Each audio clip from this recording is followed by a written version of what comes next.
네, 오늘 우리 저녁 시간에는 하나님을 대적한 자들의 비참한 최후라고 하는 제목으로 함께 우리에게 주시고자 하는 귀한 말씀을 나누는 그러한 시간이 되기를 주님의 이름으로 소망합니다.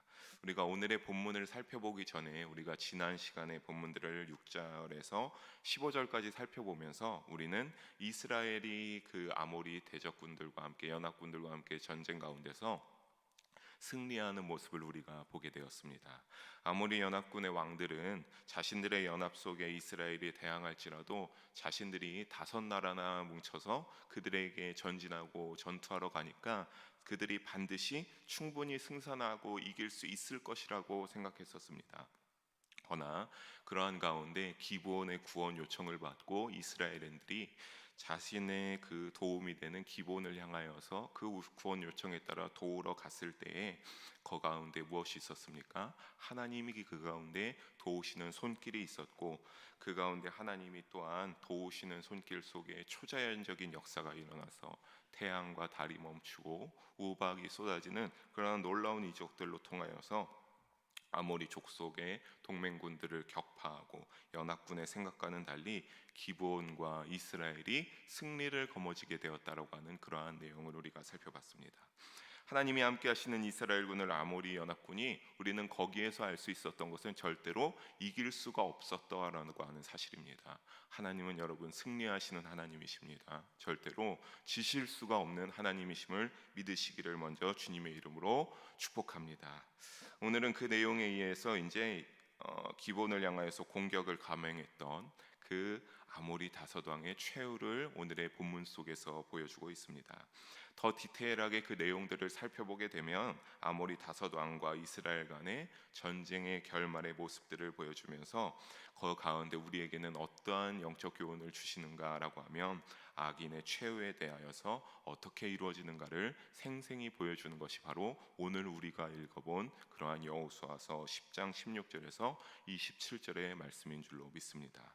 사랑하는 성도 여러분, 우리가 함께 본문을 한 절씩 자세하게 나누면서 우리에게 주시는 영적 교훈을 우리가 함께 듣고 나누며 결단하며 믿음으로 나아가기를 주님의 이름으로 부탁드립니다. 우리 먼저 16절을 함께 다시 읽어보도록 하겠습니다. 16절입니다. 그 다섯 왕들이 도망하여 막게다의 굴에 숨었더니. 아멘. 아모리 다섯 왕의 연합군은 하나님이 함께 하시는 이스라엘에 의하여서 패배하고 철저하게 파괴당했습니다. 이 상황 속에서 연합군의 다섯 왕은 어떠한 결정을 내리는 것을 보게 됩니까? 목숨을 부지하고 전쟁터로부터 도망쳐서 막게다라고 하는 이 지역에 굴로서 숨어버리는 모습을 16절에서 살펴보게 됩니다. 막게다라고 하는 지역은 예루살렘에서 남서쪽으로 32km 지점에 있는 곳으로서 여기에는 석회암으로 이루어진 그 석회암층으로 이루어진 천연 동굴이 많은 그러한 지역입니다. 그러니까 많은 그런 석회암의 동굴 지역 중에서 이 다섯 왕이 하나를 골라서 거기에 숨어 들어갔던 겁니다. 성도 여러분, 우리가 그런데 이들의 이러한 최후를 보면서 가만히 생각해 보면 이들이 참 얼마나 의리의리하게 연합군을 병사를 모아서 당당하게 기브온을 향하여서 출정하지 않았겠습니까? 그래서 그들은 자신들의 병사를 보고 이런 것을 보면서 우리가 한번 바꿔서 생각해 보면 그들이 과연 패배하리라는 것을 생각할 수 있었을까요? 무려 다섯 국가가 모여서 어마어마한 연합군을 만들고 그 가운데 또 그들보다 더 뛰어난 어떠한 장비나 무기들을 가지고 있다라고 하면서 당당하게 기브온을 향하여서 전진했던 이 다섯 왕들이 절대로 패배하지 못했으리라고는 여기지 않았을 겁니다. 오히려 그들은 자신들의 연합군의 군사들의 규모와 어떤 그들이 가지고 있는 장비 모든 것들을 보면서 우리는 반드시 기브온에게 승리한다. 우리가 이 기브온을 정복하고 이 가나안의 질서를 다시 우리가 바로잡을 수 있을 것이다라고 하는 그런 생각을 더 많이 했었으리라고 저는 생각해 볼 수 있었습니다. 그러나 정작 전투가 시작되고 하나님의 이적이 나타나고 이스라엘에 와서 전투를 맞닥뜨려서 하기 시작하니까 그 엄청난 규모의 군사들이 어떻게 하는 것을 보게 됩니까? 이스라엘 군사들의 손 가운데 처참하게 목숨이 달아나는 꼴들을 상황들을 지켜보면서 이들은 그러한 당당한 마음들과 자신감이 있던 마음들은 온데간데 사라지고 그 가운데서 자신의 모든 그러한 많은 병사들이 쓰러져 나가는 것을 보고 나서 자신들은 어떻게 한 겁니까? 우리라도 살아야겠다라고 해서 이 막게다에 천연 동굴로 도피하게 된 겁니다. 또한 이 모습이 우리는 어떠한 것임을 알아야 되냐면 우리의 영적 교훈으로서는 대적하는 자들의 실상임을 알아야 됨을 믿으시기 바랍니다. 그냥 단순히 이들이 도망쳐서 끝났다는 것이 아니라 이러한 이 다섯 왕들의 모습은 우리가 그전에도 알았지만 하나님을 대적하고 하나님이 예비하신 이스라엘이 가나안을 차지하게 한 그 하나님의 계획 가운데 반발하는 자들이 아니었습니까? 그러한 하나님을 대적하고 하나님께 반기를 드는 자들의 처참한 최후를 맞이하는 실상임을 우리가 알아야 된다는 사실입니다. 우리가 지난번에 담임 목사님과 함께 요한계시록 세미나를 들으면서 거기에 우리 요한계시록 12장 3절에 보게 되면 거기에서 대적 원수마귀가 어떻게 나타난다라고 했습니까? 붉은 용으로서 그 하수인들은 또 13장에 보게 되면 표범이나 곰, 사자와 같은 사나운 짐승으로 이렇게 등장한다라고 하는 그러한 것으로 표현한 것을 볼 수 있습니다. 그런데 참 우리가 이 부분과 오늘 본문에 우리가 연합군이 출정하는 그 모습을 생각해 보면 여러분 다섯 국가가 모여서 연합군을 이루고 다섯 왕들이 같이 전투에 나가는데 정말 초라하게 그렇게 막 급히 나갔겠습니까? 얼마나 그러한 순간들을 막 당당하게 나팔과 함께 멋들어지게 그렇게 기브온을 향하여서 우리가 반드시 승리한다라고 출정하지 않았겠습니까? 그러니까 이러한 말씀을 드리는 것은 굉장히 화려하게 기브온을 향하여서 전진하여 나갔다라고 하는 겁니다. 그런데 요한계시록에 보니까 대적하는 원수마귀가 붉은 용으로 표현되고 그 밑에 있는 그 하수인들이 표범이나 짐승, 사자, 곰같이 그 야수들 중에도 강하디 강한 그런 동물들로 표현된 것을 보면서 얼마나 화려한 것이 비슷하게 맥을 이룬다라고 그렇게 볼 수 있겠습니다. 그것처럼 아모리 다섯 왕들도 자신들이 강하다 여기면서 승리할 것이라 예상하고 전진하였고 계시록에 나타나는 붉은 용과 모든 짐승들도 우리가 주님을 믿는 자들을 이제 이겨내고 그들을 처단할 수 있을 것이다라고 하는 그러한 마음가짐이 있지 않았을까 했습니다. 하지만 그러한 것들 가운데 아모리 왕들이 패배한 것처럼 요한계시록 20장 10절에 보면 대적하는 자들의 결과를 예측하여 약속하여 주고 계십니다. 우리 요한계시록 20장 10절 함께 한 목소리로 읽어보도록 하겠습니다. 또 그들을 미혹하는 마귀가 불과 유황못에 던져지니 밤낮 괴로움을 받으리라. 아멘. 그들이 대적하는 자들이고 붉은 용과 같이 화려하고 힘센 짐승들의 표본이었지만 예수님이 오는 그때, 예수님이 함께하는 그때 어떻게 할 것을 약속하여 주십니까? 그들이 어디에 던져집니까? 불과 유황못에 던져져서 밤낮이 없도록 늘 고통받게 될 것이다 라고 합니다. 대적 마귀와 같이. 사랑하는 여러분, 그렇게 대적하는 존재들은 언젠가는 그 결과에 따라 하나님을 대적하고 예수님을 대적하면 그들의 최후는 어떻다라는 것을 알 수 있습니까? 그들은 지옥에 떨어져 불과 유황못에서 고통스럽게 살아가야 될 것을 예수님은 우리를 통해 약속하여 주고 계시다는 사실을 잊지 마시기를 주님의 이름으로 부탁드리겠습니다. 그러니까 우리는 그렇다면 강성해 보이는 겉모습과 그들의 어떠한 허장성세에 현혹되어 두려워하거나 놀라지 않아도 된다라고 하는 사실입니다. 우리는 그렇다면 우리가 믿는 사람으로서 어떠한 자세로 어떠한 모습으로 나아가야 될까? 거기에서 우리가 너무나 잘 아는 다윗의 자세로 나아갈 것을 여러분에게 부탁드립니다. 다윗은 어떠한 자세로 나아갔습니까? 골리앗을 향하여서 골리앗과 맞닥뜨리면서 나아갈 때 그가 두려워했습니까? 참 어린 소년이었음에도 떨었습니까? 그렇지 않았습니다. 당당하게 그가 갖춰야 할 무기로 물맷돌을 준비해서 골리앗 앞에 위축되지 않고 우리의 능력이 되시는 하나님께서 나와 함께 하신다, 전능하신 하나님이 나와 함께 하신다는 믿으면서 담대하게 나아갔던 그 다윗의 모습과 자세가 우리에게도 동일하게 있어서 우리가 그러한 자세로 이 세상 가운데 믿음으로 나아가시기를 주님의 이름으로 부탁드리겠습니다. 우리는 그러면 어떻게 되겠습니까? 이 세상 가운데서도 여전히 우리를 흔들고 하나님께서 멀어지게 하는 그 사단 마귀의 관계와 역사가, 하나님께서 우리가 그러한 자세로 나아간다면 하나님이 우리를 도우시고 그들을 불과 유황 못에 던져 넣으시고 우리를 반드시 승리하게 하심으로 인도하실 것이기 때문입니다. 우리가 그것을 믿음으로 다윗과 같은 믿음의 자세로 나아갈 때 우리가 승리하실 줄로 믿고 힘차게 믿음의 발걸음을 옮겨 앞으로 나아가는 우리 모든 영의 성도님들 되시기를 주님의 이름으로 축복합니다. 이들은 그리고 이어서 17절을 보게 되면 그 막게다의 한 굴에 그냥 숨어 들어가서 자신들이 여기에서 이제 숨어 들어간 것을 몰라서 자신들의 목숨을 부지할 수 있을 것이라 여겼지만 그들은 어떻게 됩니까? 그 두 굴에 숨어 들어간 것을 결국에는 들키게 됩니다. 그리고 이것을 발견한 사람은 어떻게 했습니까? 그것을 즉시 이스라엘의 대장이 되는 여호수아에게 보고하였습니다. 이 보고를 들은 여호수아가 어떻게 할 것을 명하는지 우리가 18절 19절을 읽어보면서 알아보겠습니다. 함께 읽어보겠습니다. 여호수아가 이르되 굴 어귀에 큰 돌을 굴려 막고 사람을 그 곁에 두어 그들을 지키게 하고 너희는 지체하지 말고 너희 대적의 뒤를 따라가 그 후군을 쳐서 그들이 자기들의 성읍에 들어가지 못하게 하라. 너희 하나님 여호와께서 그들을 너희 손에 넘겨 주셨느니라 하고. 아멘. 먼저 그 아모리 다섯 왕들의 숨은 동굴의 입구를 어떻게 하라고 하는 겁니까? 그들이 그 동굴에서 나오지 못하도록 돌을 가져다가 입구를 막아버리라고 합니다. 그리고 다른 병사들, 몇몇의 병사들을 남겨두어서 그들이 혹여나 여기에서 다른 루트로 도망가지 못하도록 그들을 잘 가두어서 거기에서 붙잡아둘 것을 명하고, 나머지 군사들에게는 어떻게 하라고 합니까? 퇴각하고 있는 남은 아모리 군사들을 누가 넘겨주었다? 하나님이 저들을 우리의 손에 넘겨주었다. 저들을 우리의 손에 넘겨주는 게 아니니까 모두 섬멸하도록 여호수아가 저들을, 저 후군들을 끝까지 추격하여서 사륙하라라고 추격할 것을 지시합니다.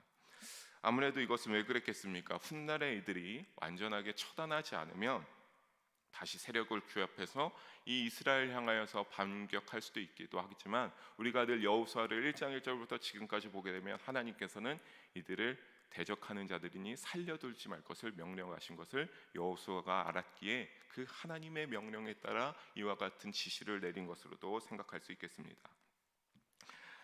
우리가 그런데 사실 이 정도로 승리를 거두었으면 어떻게 할 수 있겠습니까? 이 정도 승리를 거두었으니까 조금은 그 왕들을 통하여서 우두머리를 붙잡았다, 더 이상 저렇게 혼비백산하여 도망가는 이들을 잡을 필요 없이 이 왕들을 처단하면 될 것이다 라고 하지만, 가만히 이 부분의 여호수아를 묵상하면서 여호수아의 모습을 생각하면 굉장히 차분하고 냉정하다는 것을 느끼게 되었습니다. 얼마나 이 급박한 상황에서 이것을 발견하고 또 동시다발적으로 남은 후군들을 추격하고 있는 상황에서 참 차분하고 냉정하게 지키고 따라가라라고 하는 그 명령이 얼마나, 이 말씀의 모습을 묵상하다 보니까 굉장히 차분하고 냉정한 그런 여호수아의 리더십을 살펴볼 수 있었습니다.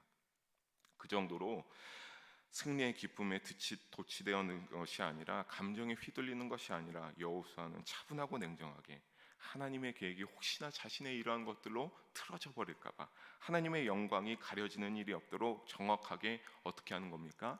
하나님의 믿음에 근거한 하나님의 기준에서 일의 우선순위를 판단하는 지혜로운 모습을 우리가 여기에서 엿보게 됩니다. 사랑하는 성도 여러분, 우리도 이러한 여호수아의 모습을 본받을 수 있기를 바랍니다. 우리의 삶 속에서 그래서 우리도 믿음에 근거한 우선순위로 살아가야 될 줄로 믿습니다. 그냥 나의 그런 흐름이 아니라 믿는 사람으로서 하나님을 믿는 그 근거의 우선순위로 살아서 하나님의 영광이 되고 하나님이 원하시는 기뻐하는 모습을 가장 우선순위로 삼고 살아갈 수 있는 우리가 되어야 되겠습니다. 왜냐하면 에베소서 5장 16절에서 17절에 이와 같이 말씀하고 있기 때문입니다. 함께 읽어보겠습니다. 세월을 아끼라, 때가 악하니라. 그러므로 어리석은 자가 되지 말고 오직 주의 뜻이 무엇인지 이해하라. 아멘. 뭐라고 말하고 있습니까? 때가 악하니 세월을 아끼고 주의 뜻이 무엇인가 이해하며 살아갈 것을 말씀하고 있습니다. 만물의 마지막 때에 우리가 지금의 이때가 살아가고 있다라고 합니다. 종말과 같은 때라고 합니다. 사랑하는 성도 여러분, 이때 세월을 아끼고 더욱더 하나님을 알아가고 예수님을 깊이 알아가고 그 보혈의 능력을 우리 마음속에 새기고 왜 우리를 사랑하시고 대속의 은혜를 그렇게 베풀어 주셨는지, 하나님의 그 크신 놀라운 사랑이 무엇인지 깨닫는 우리 모두가 되어야 되겠습니다. 그래서 그 가운데 지혜롭게 하나님이 기뻐할 자들로서 살아가야 될 줄로 믿습니다. 그러면은 우리는 그 가운데 종말론적 관점으로 살아가야 될 것인데, 그 가운데 하나 더 말씀으로 참고하여야 될 것이 마태복음 6장 33절의 말씀입니다. 한 번 더 함께 읽어보겠습니다. 그런즉 너희는 먼저 너희에게 더하시리라. 아멘. 우리가 이 말씀처럼 먼저 그의 나라와 그의 의를 구하여서 주님이 기뻐하실 열매를 맺는 우리 모든 영의 성도님들 되시기를 주님의 이름으로 축복합니다. 여호수아의 우선순위에 따른 명령으로 20절을 보게 되면 남은 아모리 병력들을 거의 다 어떻게 하였습니까? 이스라엘 군사들이 따라가서 거의 다 사륙하였습니다. 정말 극소수만 이제 성에 들어가는 모습들을 살펴보게 됩니다. 그리고 21절 후반부를 주목해 보면 이스라엘 백성들을 향하여서 그러한 일들이 있고 나서 혀를 놀려 대적하는 자가 없었더라라고 말하고 있습니다. 여기에서 혀를 놀려라고 하는 부분은 히브리 원어로 보게 되면 라숀이라고 하는데, 이 원뜻은 혀를 날름거리다 또는 함부로 짓거리다, 비방하다, 악담하다라고 하는 그러한 뜻을 가지고 있습니다. 그러니까 즉 하나님과 이스라엘 백성들을 향하여서 이들이 이렇게 승리를 거두고 나니까 이제는 어떤 겁니까? 조금은 조롱하는 세력들이 있었던 것으로 보입니다. 이들을 무시하고 언젠가 패배하지 않겠다라고 하는 그러한 것들을 한 사람들이 있었던 것으로 보입니다. 하지만 이제는 그러한 일들이 전혀 생겨나지 않았다라고 하는 겁니다. 누가 봐도 이길 줄 못하는 아모리 다섯 땅의 연합군에게 완벽하게 승리를 거두는 모습, 하나님이 도우셔서 태양이 멈추고 우박이 떨어져서 놀랍게 승리를 거둔 그 이스라엘을 향하여서 이제 감히 아무도 이제는 함부로 말하고 대적하는 자가 없음을 말해주고 있는 것입니다.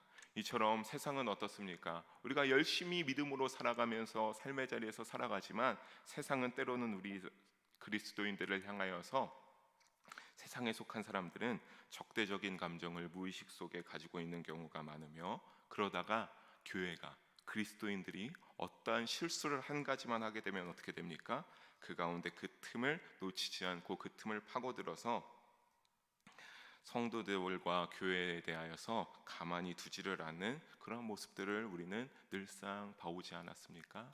이때도 그랬던 겁니다. 우리는 그렇다면 왜 우리가 그렇게 열심히 믿음으로 살아가는데, 왜 우리의 삶 가운데 믿음으로 살아가는데 우리가 그러한 일들을 당하여야 하는 것일까? 우리도 세상에서 살아가면서 하나님을 믿는 사람들인데 우리의 믿는 자들에게는 왜 그러한 일이 있는 것일까라고 할 때 우리는 그 해답을 요한복음 15장 19절에서 찾아볼 수 있겠습니다. 우리 함께 한 목소리로 읽어보겠습니다. 요한복음 15장 19절의 말씀입니다. 너희가 세상에 속하였으면 세상이 자기의 것을 사랑할 것이나 너희는 세상에 속한 자가 아니요 도리어 내가 너희를 세상에서 택하였기 때문에 세상이 너희를 미워하느니라. 아멘. 우리가 어떠한 자라고 합니까? 우리가 세상에 속하였으나 하나님께서 어떻게 하였다? 우리를 택하셔서 너희가 더 이상 세상에 속한 자가 아니다. 너희가 나에게 속한 자기 때문에 너희가 세상에서 믿음을 가지고 살아가면 미움을 받을 수밖에 없다라고 하는 그러한 사실을 요한복음 15장 19절에서 말씀해주고 있습니다. 비록 이 땅에서 살아가나 우리가 믿음으로 살아가는 자로서 세상에 속한 자가 아니라 주님이 택하신 족속이라는 우리 개인이 한 분이 되심을 믿음으로 살아가는 삶의 자리가 되시기를 주님의 이름으로 축복합니다. 그렇게 우리가 혹시 미움을 받을지라도 우리가 그렇다면 한편으로는 어떻게 생각해 볼 수 있는 겁니까? 내가 정말 하나님 앞에 믿음으로 열심히 살아가고 있는가 보다라고 생각하시기 바랍니다. 그렇게 긍정적으로 살아가면서 더욱더 열심으로 그 끝에서도 하나님이 반드시 도우시고 인도하시는 손길이 있으니까 그렇게 살아가셔서 여호수아와 이스라엘에 행한 것처럼 믿음으로 행하는 일들을 완전하게 행하고 신경 쓰는 우리가 되기를 바랍니다. 우리가 그렇게 완전하게 여호수아처럼 행하면서 살아가야 될 줄로 알아야 합니다. 이 말씀에 따라 하늘에 속한 사람이어서 이 땅 가운데서는 아무렇게나 살아도 된다라고 말할 수도 있겠습니다. 하지만 여러분, 실제는 그렇지 않다는 거 너무나 잘 아시는 줄 믿습니다. 우리가 하늘에 속한 자라서 이 땅 가운데서는 아무렇게나 살아도 된다? 아닙니다. 우리가 하늘에 속한 자니까 이 땅 가운데서 하늘에 속한 자로서의 삶의 모습을 살아가기 위하여서 더욱더 열심으로 살아가야 될 줄로 믿습니다. 그 이유를 또한 마태복음 5장 16절에서 우리가 찾아볼 수 있습니다. 우리 함께 읽어보겠습니다. 이같이 너희 빛이 사람 앞에 비치게 하여 그들로 너희 착한 행실을 보고 하늘에 계신 너희 아버지께 영광을 돌리게 하라. 아멘.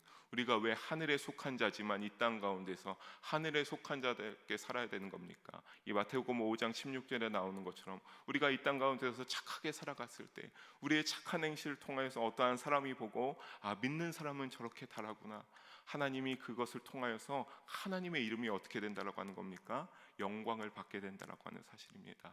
그렇다면 우리는 이 말씀에 비추어 볼 때 어떠한 뭐와 같은 존재가 되는 겁니까? 우리가 창문과 같은 존재임을 믿으시기 바랍니다. 누구와 누구를 이어주는 창문이 되는 겁니까? 하나님 나라와 이 땅 가운데를 비춰주는 하나님의 비치게 하는 창문과 같은 존재로서 우리가 살아갈 수 있기 때문에 우리는 더욱더 완전하게 믿음으로 온전하게 살아갈 수 있어야 될 줄로 주님의 이름으로 부탁드립니다. 만약에 우리가 그렇지 못한다라고 한다면 우리가 창문인데 우리를 통하여서 하나님의 빛이 이 땅 가운데 비추어가는 건데 우리가 그렇게 깨끗한 창문이 되어가지 못한다면 어떻게 되기 때문입니까? 빛이 깨끗하게 하나님의 빛이 우리를 통하여서 이 땅 가운데 비추어가겠습니까? 비추어가지 않겠죠. 그러니까 우리는 이 땅 가운데서 더욱더 하나님의 속한 자다, 우리는 하나님이 택하신 족속이다, 하나님이 우리를 사랑하신다라는 사실을 자각하면서 착하게 의롭게 조금 더 때로는 당하는 것 같지만 때로는 바보 같지만 때로는 남들이 손가락질하며 멍청하다라고 하지만 그것이 남들이 보기에 하나님 보시기에 의로운 것이고 하나님 보시기에 믿음으로써 합당하다라고 한다면 우리는 그렇게 살아가야 될 줄로 믿습니다. 그때 우리를 통하여서 어떻게 되기 때문입니까? 하나님의 빛이 이 땅 가운데 널리 퍼지고 하나님의 이름이 높이 영광을 받으시기 때문입니다. 여러분, 그러니 우리가 최선을 다해 완전한 모습으로 살아가기 위하여서 믿음으로 노력하는 우리 영일 성도님들 한 분도 빠짐없이 되시기를 주님의 이름으로 축복합니다. 그래서 이 땅에서 최선을 다해 완전한 모습으로 살아가도록 위하여서 주님이 싫어하시는 교만과 자만 같은 모든 모습들은 다 떨쳐버리고 주님이 좋아하시고 인정하시는 겸손함과 낮음의 완전한 모습으로 살아가는 우리 성도님들 되시기를 주님의 이름으로 축복합니다. 여호수아는 이제 다시 다섯 왕들이 숨어있는 막게다 지역의 왕들에게로 굴로 돌아오게 됩니다. 그래서 22절과 23절을 살펴보게 되면 굴을 막아두었던 돌을 치워서 굴 어기를 이게 열게 되고 어떻게 하라고 명합니까? 그 다섯 왕들을 전부 끌어낼 것을 명령합니다. 그리고 그 다섯 왕들을 끌어내어서 어떻게 하라고 명령합니까? 우리 24절과 25절을 읽어보도록 하겠습니다. 그 왕들을 여호수아에게로 끌어내매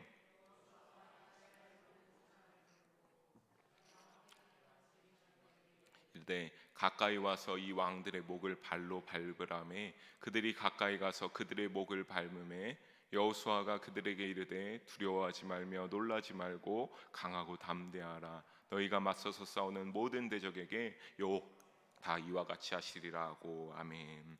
그들을 즉시 처형하지 않습니다. 바로 죽여도 상관없을 자들인데 즉시 처형하지 않습니다. 끌어낸 다섯 왕들을 향하여서 이스라엘 모든 사람들과 같이 전쟁에 참가했던 지휘관들을 불러 모아서 어떻게 하라고 합니까?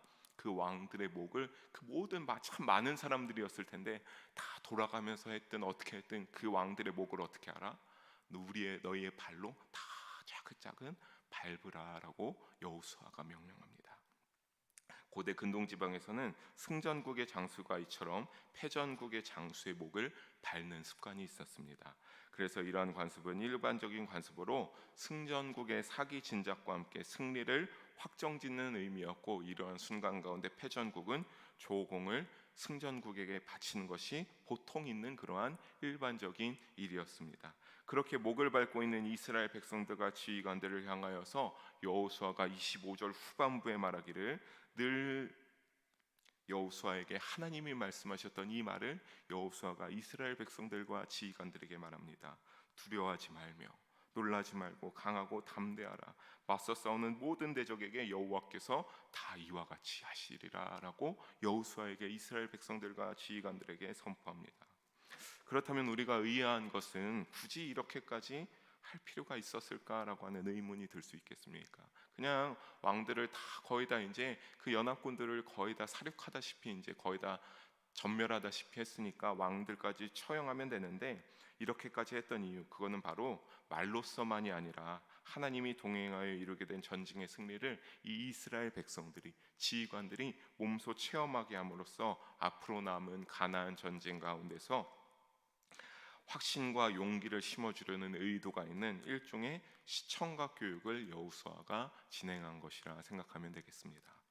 이후에 치르는 많은 전쟁이 있지만, 그래서 이런 이후에 보게 되면 단 한 차례의 패전 기록도 이후에 찾아볼 수 없는데, 그것을 볼 때 이러한 여호수아의 교육과 훈련에 원인이 있고 좋은 영향을 이스라엘 백성들이 받았다라고 해도 결코 틀리다고 할 수 없습니다.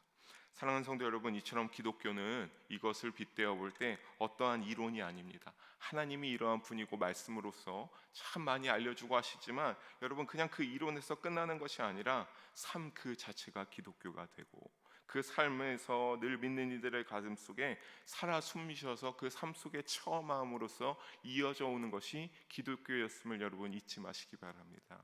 그냥 단순히 믿음으로써 말씀으로써 알아가는 것이 아니라 그 하나님의 이러한 전능하심이 다 체험을 하게 되고, 그 체험을 한 것을 나의 사랑하는 자녀에게 알려주고 깨우치고 알려주고 그 자녀에게 배우게 하고, 너희가 이렇게 살아가야 한다라고 전승을 해주어서 그 자녀들이 그것에 따라 믿음을 가지고 살아가다 보면 그 말씀대로 체험을 하게 되고, 그 체험에 따라 그 자녀가 성장해서 또 자신의 자녀에게 하나님이 이러한 분이다, 하나님이 도우신다, 하나님이 함께 하신다라고 했던 그 모든 것을 통하여서 기독교가 지금까지 우리에게 이어지고 있다는 사실을 우리가 이것을 간과해서는 안 됩니다.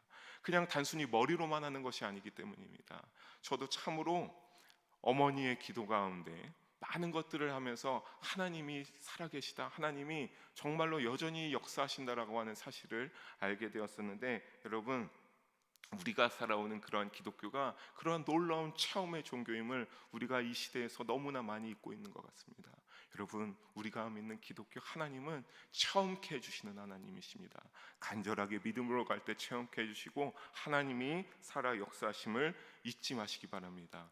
내 힘으로 물론 자녀가 되지 아니할 수도 있죠. 하지만 그 자녀를 향하여서 끊임없이 기도하고, 그 자녀에게도 믿음을 알게 하고 하나님을 알게 해달라고 우리가 기도하면서 그 자녀들을 이끌어갈 때 분명히 하나님이 도우시는 줄 믿으시기 바랍니다.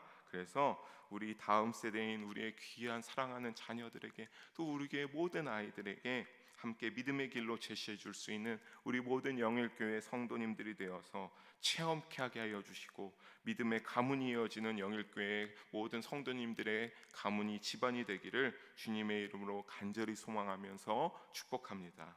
우리 마지막 26절과 27절을 함께 한 목소리로 읽어보도록 하겠습니다. 그 후에 여호수아가 그 왕들을 쳐 죽여 5 나무에 매달고 저녁까지 나무에 달린 채로 두었다가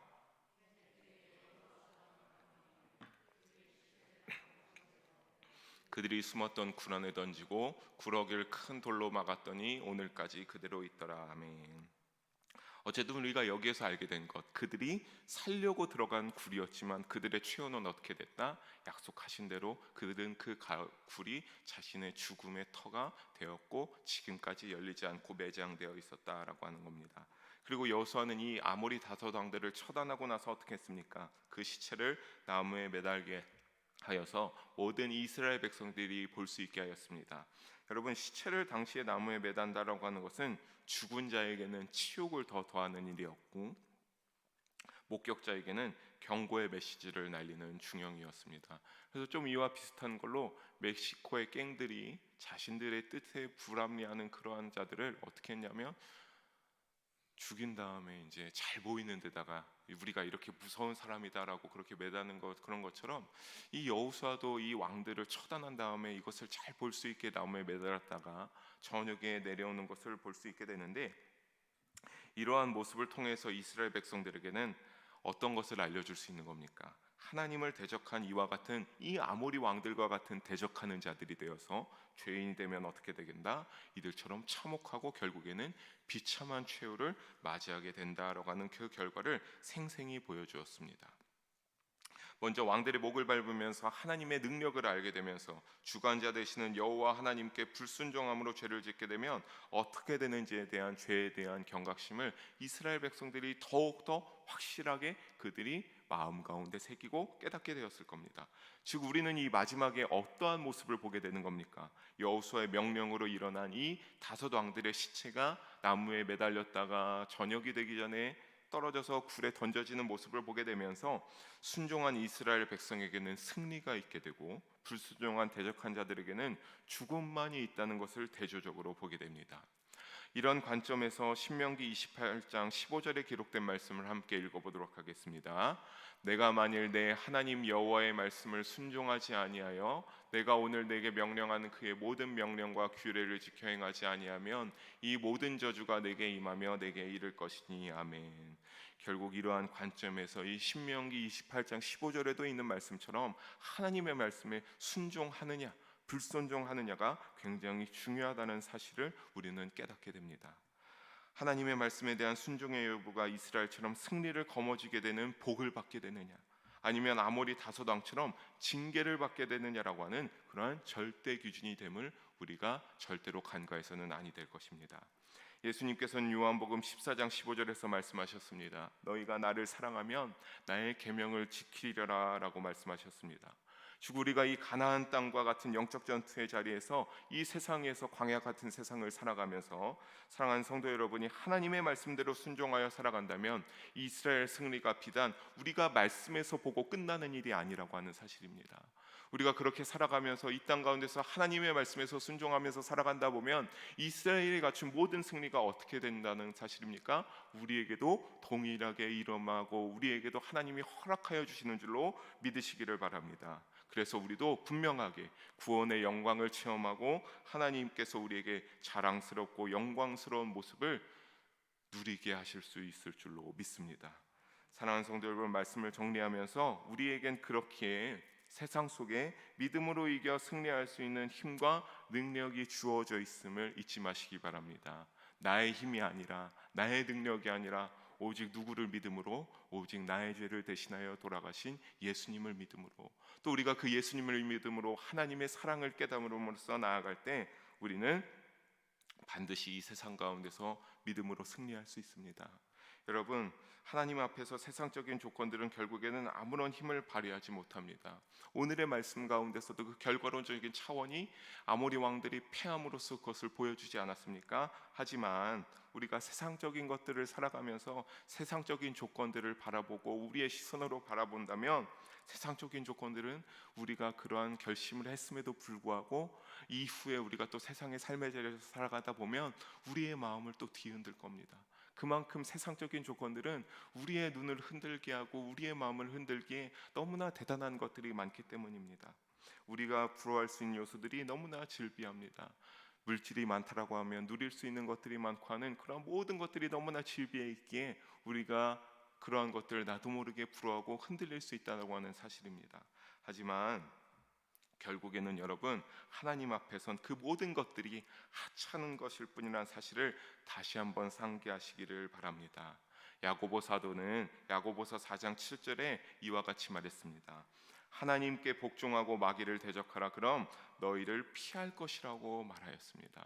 여러분 우리가 오직 주님을 믿는 믿음으로 하나님의 말씀을 기준으로 믿음으로 살아갈 때 우리가 그렇게 그것을 향하여서 믿음으로 승리하고자 염원하고 전투와 같은 그렇게 살아가는 믿음의 자세로 살아간다라고 하면 우리가 마귀가 우리를 피해가고 우리가 승리할 줄로 있습니다. 또한 우리가 그것을 위하여서 이길 권세와 능력을 부여받고 우리에게 예수님께서는 보혜사 성령님을 보내주셨기 때문입니다. 이를 믿음으로 소망을 품고 담대하게 우리의 삶에서 세상 가운데서 우리가 치러가야 하는 영적 전쟁 가운데 싸워나가는 우리 모든 영일 성도님들 되시기를 바랍니다. 그러므로 사단의 진을 피하고 대적한 자들의 대열에서 벗어나 승리자의 반열에 합류하여 구원의 복을 향하여 전진하는 우리 모두가 되기를 주님의 이름으로 간절히 소망하며 축원합니다. 기도하시겠습니다. 사랑의 하나님 아버지, 오늘도 부족한 자를 통하여서 주님의 귀한 말씀을 나누게 하심을 감사합니다. 하나님 홀로 모든 영광 받아 주시옵소서. 하나님, 오늘 말씀과 같이 우리가 늘 삶의 자리에서 믿음을 가지고 살아갈 때 하나님의 말씀을 기준으로 살아가는 우리가 되게 하여 주시옵소서. 그래서 아모리 왕과 같은 그런 죄악된 대열에 합류하는 실수를 범하게 되는 것이 아니라 오직 하나님을 나의 구주로 여기고 예수님을 나의 그리스도로 여기고 결단하며 살아가는 그런 우리의 믿음의 여정이 되어서 반드시 승리자의 대열에 합류하여서 빛난 면류관을 쓰고 하나님 나라 구원의 축복을 누릴 수 있는 우리 모든 영의 성도님들 될 수 있도록 함께 하시고 인도 역사하여 주시옵소서. 사랑이 많으신 우리 주 예수님의 이름으로 기도합니다. 아멘.